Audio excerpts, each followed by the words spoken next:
Hello everyone.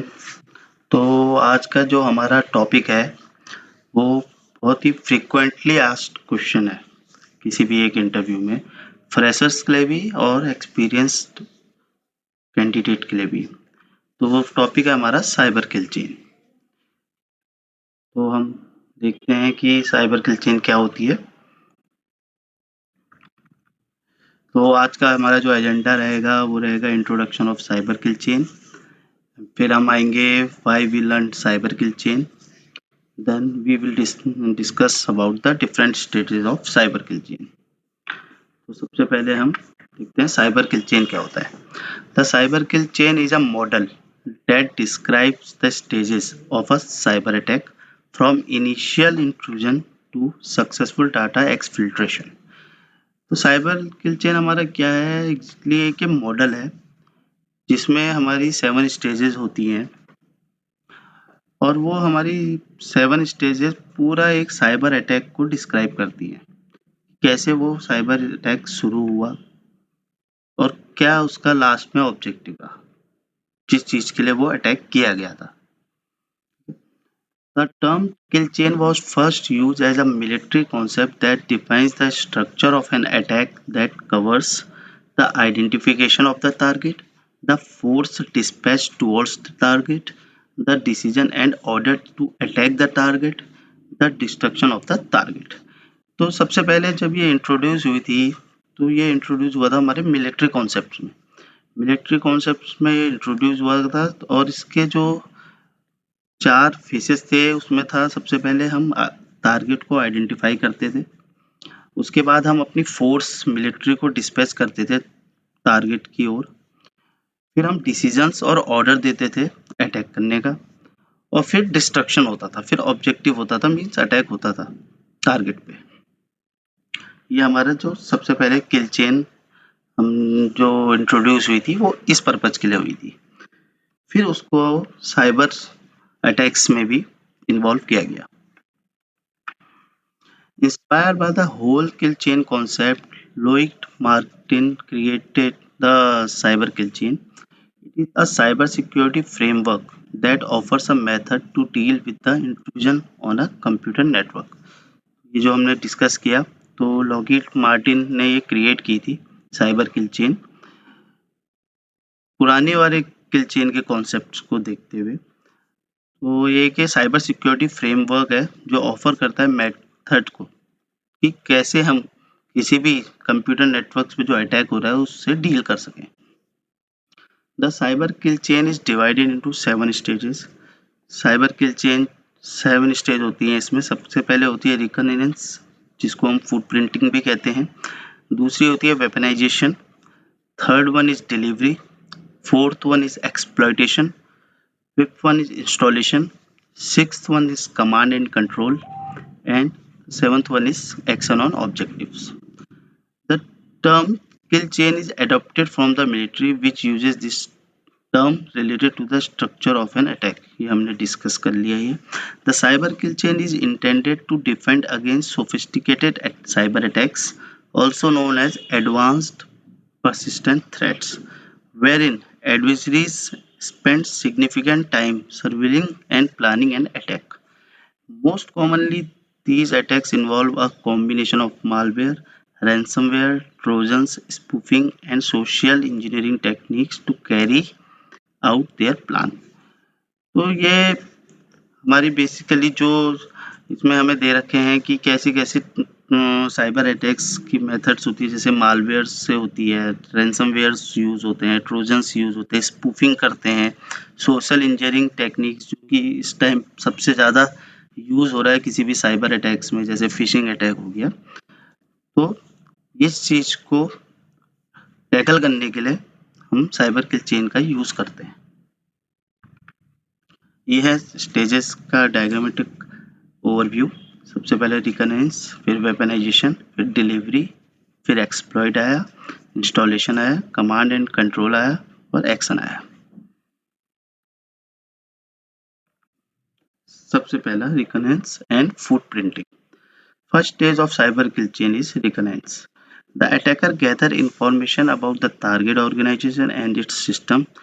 This can include publicly available information as well as information obtained through social engineering and other tactics.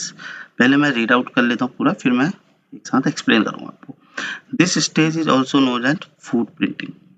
The footprinting and reconnaissance usually gather network-related information such as network ID, domain name, along with internal domain name, access control mechanism, IP address, protocols, VPNs permissions, users and group information, routing tables, system banners, press release and news articles, remote system types, web server links, or etc.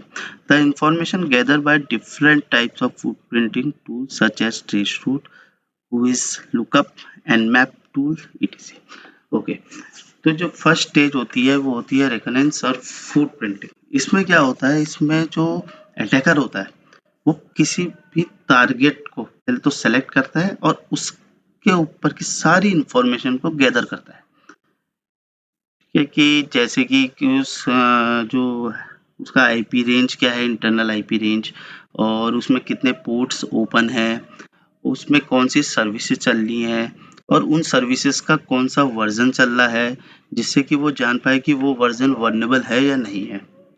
तो इस type से. और ये चीज़ social media भी use करता है attacker gather करने के लिए इंफॉर्मेशन. तो जो ये गैदरिंग वाली इंफॉर्मेशन होती है ये सबसे इम्पोर्टेंट पार्ट होता है किसी भी अटैक का.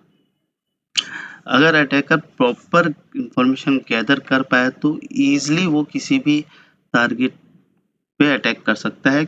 और ये इसलिए होता है क्योंकि जैसे ही वो इंफॉर्मेशन गैदर करेगा वो उतना अच्छा पेलोड क्रिएट कर पाएगा, मीन्स अपना जो वेपन है वैसा बना पाएगा अकॉर्डिंग टू द अटैकर. तो इस वजह से ये जो पहली इंफॉर्मेशन होती है ये बहुत इंपॉर्टेंट होती है. 90% ऑफ अटैक इसी में कंप्लीट हो जाता है, इंफॉर्मेशन गैदरिंग में. तो Nmap is one of the regularly used tool to gather service and host information on the network. Nmap क्या है, एक टूल है जो इंफॉर्मेशन गैदरिंग के लिए यूज होता है. इसमें कमांड चलती हैं, इससे आप आईपी रेंज पता कर सकते हैं, ओपन पोर्ट्स पता कर सकते हैं, उस पोर्ट्स में कौन सी सर्विस चल रही है वो पता कर सकते हैं, उस सर्विस का कौन सा वर्जन चल रहा है वो आप इंफॉर्मेशन गैदर कर सकते हैं, और इससे भी ज़्यादा है. Genmap is a security scanner officially used as a supporting GUI for Nmap. The Genmap is easy to install and to use by the users. Nmap जो है वो CLI मोड है एक्चुअली, एंड Genmap जो है वो GUI mode है, graphical user interface, और वो कमांड लाइन इंटरफेस है. ये डिफरेंस है इसमें बस. The footprinting and reconnaissance can be implemented in 2 methods. जो ये फुटप्रिंटिंग और रिकनेंस होता है ये 2 मेथड से हम इम्प्लीमेंट कर सकते हैं. पहला होता है एक्टिव और दूसरा होता है passive method. Active method footprinting and reconnaissance. In active footprinting and reconnaissance, the hacker directly interact with the system or application to gather the information about the system. तो इसमें क्या होता है एक्टिव फुटप्रिंटिंग में, इसमें जो हैकर होता है वो डायरेक्टली इंटरेक्ट करता है सिस्टम से और विक्टिम से. जैसे कि एनमैप, किसी भी अटैकर ने एनमैप चलाया तो वो जो अटैकर हुआ उसके सिस्टम पे चलेगी, उसको उसका ट्रैफिक शो भी होगा, तो उसको उसके बारे में नोन होगा, उसके बारे में चीज. क्योंकि जब भी हम कोई भी एनमैप करते हैं तो एक ह्यूज अमाउंट ऑफ ट्रैफिक उस सर्वर पे रिसीव होता है, तो इससे हम डायरेक्ट इंटरेक्ट कर रहे हैं. जो हमारा टारगेट सर्वर है उससे हम डायरेक्ट इंटरेक्ट कर रहे हैं. तो सेकंड होता है passive footprinting. In this technique the hacker can collect system और application information without interacting with the system directly. Here the search engine और public records helps the hackers in collecting the information from the system. तो जो passive होता है उसमें जो hacker होता है और अटैकर होता है वो डायरेक्टली इंटरेक्ट नहीं करता है, ना सर्वर से करता है ना किसी भी विक्टिम से करता है, वो डायरेक्टली उसका इन्वॉल्वमेंट नहीं होता है. वो किसी भी सर्च इंजन से निकाल सकता है या पब्लिक रिकॉर्ड से यूज़ करके वो उस टारगेट की इंफॉर्मेशन फेच करता है. ये था हमारा पहला फेज जो इसमें हम इंफॉर्मेशन गैदर करते हैं, जैसे था फूड प्रिंटिंग। अब सेकंड वन आया हमारा weaponisation. In this stage, the intruder creates a malware weapon like a virus, worm, or such in order to exploit the vulnerability of the target. Depending on the target and purpose of the attacker, this malware can exploit new undetected vulnerabilities, also known as the zero-day exploits, or it can focus on a combination of different vulnerabilities. The attacker creates a payload such as malware that can be delivered to the target organization. This is the only stage in which victim is not involved, so we can't track this phase. MSF Venom is a tool included with the Metasploit framework which focuses especially on using the available payloads to generate executables malware. Okay. Now this is the second phase, weaponisation. Weaponisation में basically क्या होता है, इसमें जो attacker होता है वो create करता है अपना वेपन, मीन्स कि मालवेयर, जैसे कि मालवेयर, वायरस, वॉर्म्स, मतलब अपना जो उसने पेलोड है। पेलोड क्या होता है? पेलोड एक जो सस्पिशियस मैलिशियस स्क्रिप्ट यूज करता है किसी भी अटैक करने, एक्सप्लॉइट करने के लिए, दैट इज कॉल्ड पेलोड। और इस फेज में हम वेपनाइजेशन मतलब वेपन्स को क्रिएट करते हैं जिसके थ्रू हम एक्सप्लॉइट कर पाएंगे। और जो ये एक सिंगल स्टेज है जो कि जिसमें विक्टिम इन्वॉल्व नहीं होता है। तो ये विक्टिम जो है ये कोई भी सिक्योरिटी डिवाइसेस इसको डिटेक्ट नहीं कर सकती है। वो इसलिए नहीं कर सकती क्योंकि ये अटैकर के सिस्टम पे बनती है, क्रिएट होती है। तो ये एक इंटरव्यू क्वेश्चन भी होता है कि which stage in cyber kill chain in which victim is not involve. तो ये वेपनाइजेशन वाली स्टेज होती है। और MSF वेनम जो होता है एक टूल होता है मेटा एक्सप्लॉइट में, मेटा एक्सप्लॉइट एक फ्रेमवर्क है, इसमें एक टूल यूज होता है MSF वेनम। वो हम यूज करते हैं कोई भी मैलिशियस पेलोड क्रिएट करने के लिए। The third phase and the important phase is delivery. The attacker delivers the payload to the target organization, often through phishing emails, infected website, or other means. In the delivery step, the intruder launches the attack. The specific steps taken will depend on the type of attack they intend to carry out. For example, the attacker may send email attachment or a malicious link to spur user activity to advance the plan. This activity may be combined with social engineering techniques to increase the effectiveness of the campaign. This step involves transmitting the weapon to the target. The intruder, the attacker, can employ different methods like USB drives, email attachment, and website for this purpose. Okay, यह है third phase delivery का। अब अभी तक हमारे पास information gather हो गई है, उस इंफॉर्मेशन गैदर की हेल्प से हमने वेपन क्रिएट कर दिया। अब हमें उस वेपन को और जो मैलिशियस स्क्रिप्ट है उसको हमें डिलीवर करना है और या सेंड करना है विक्टिम के सिस्टम पे। तो वो चीज़ करने के लिए हमारे पास डिफरेंट टेक्निक्स होती हैं, और जो इस टाइम पे सबसे ज़्यादा टेक्निक चल रही है वो चल रही है फिशिंग मेल्स। वो एक फिशिंग मेल क्रिएट करता है, उसमें वो एज अ अटैचमेंट या तो एज अ लिंक अपने वेपन्स को अटैच करके उसको सेंड कर देता है। और जब वो मेल कोई भी विक्टिम रिसीव करता है और उस पर क्लिक करता है तो वो अपना एक्शन शुरू कर देता है जिस चीज़ के लिए वो क्रिएट हुआ था। और डिफरेंट टाइप्स की अलग मेथड्स भी है, जैसे यूएसबी ड्राइव्स।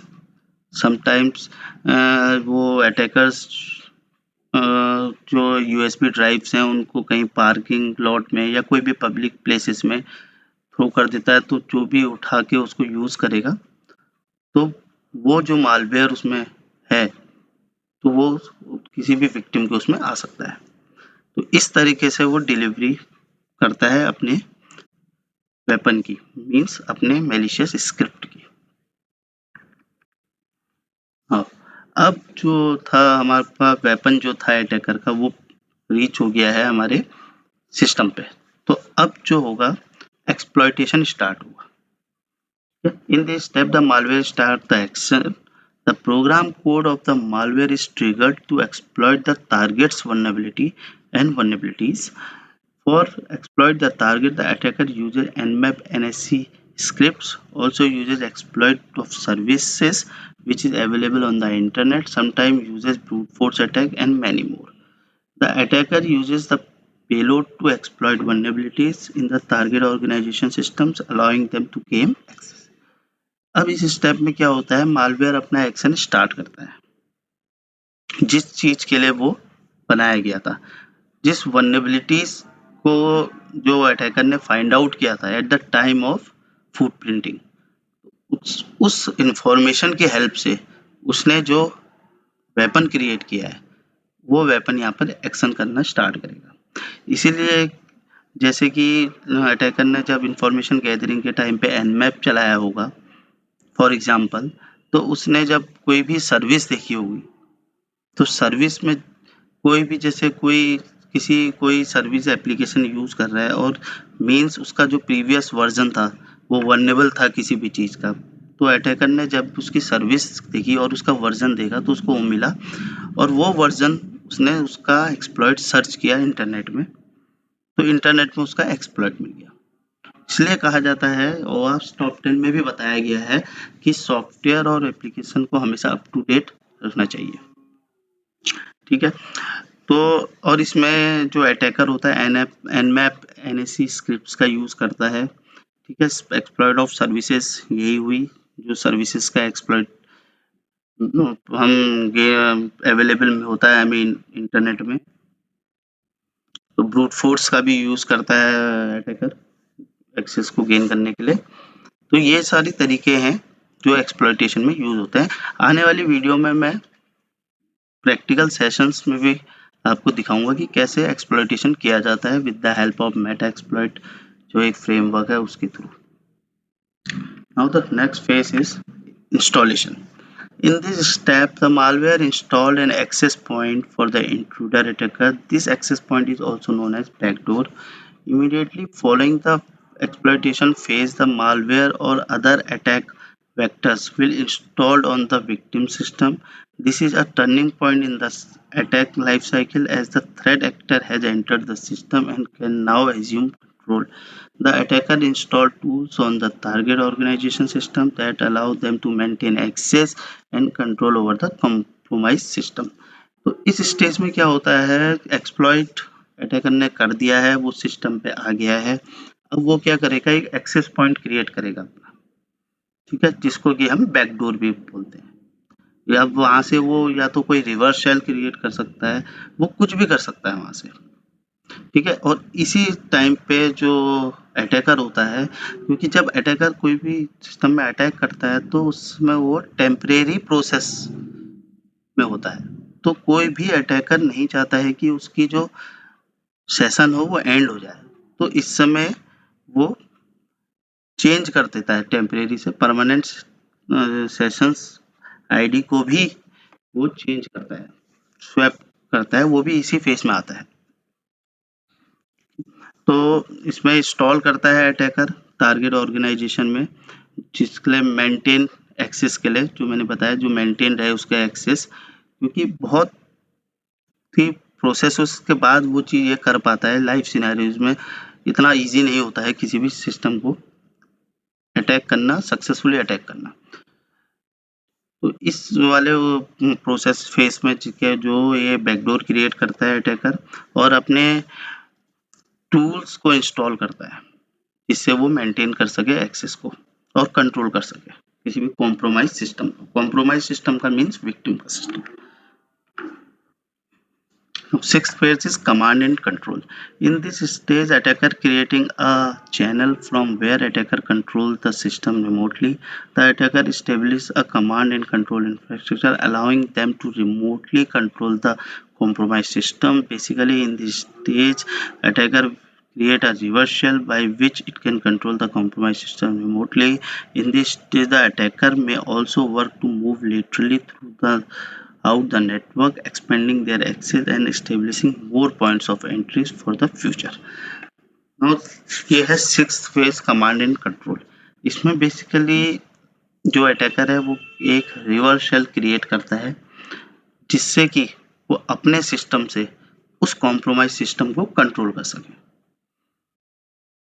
और इस स्टेज में ये लेटरल मूवमेंट भी करता है। लेटरल मूवमेंट मीन्स सपोज किसी भी अटैकर ने कोई सर्वर को एक्सप्लॉइट किया, वो उसमें आ गया, अब वो इंटरनल सर्वर्स में मूवमेंट देखेगा, उनको उनकी इंफॉर्मेशन गैदर करेगा और उनको एक्सप्लॉइट करने की कोशिश करेगा जिससे वो लेटरल मूवमेंट कर सके, पूरे रेंज जो आईपी इंटरनल आईपी रेंज होती है उसमें कर सके, और एक्सपेंड देयर एक्सेस और establishing more points of entry for the future के लिए। हमारा नेक्स्ट जो होता है action on objective. In this stage, the attacker takes steps to carry out their intended goals, which may include data theft, destruction, encryption, or exfiltration. The attacker uses the compromised system to achieve their goals, such as exfiltration data or disrupting operation.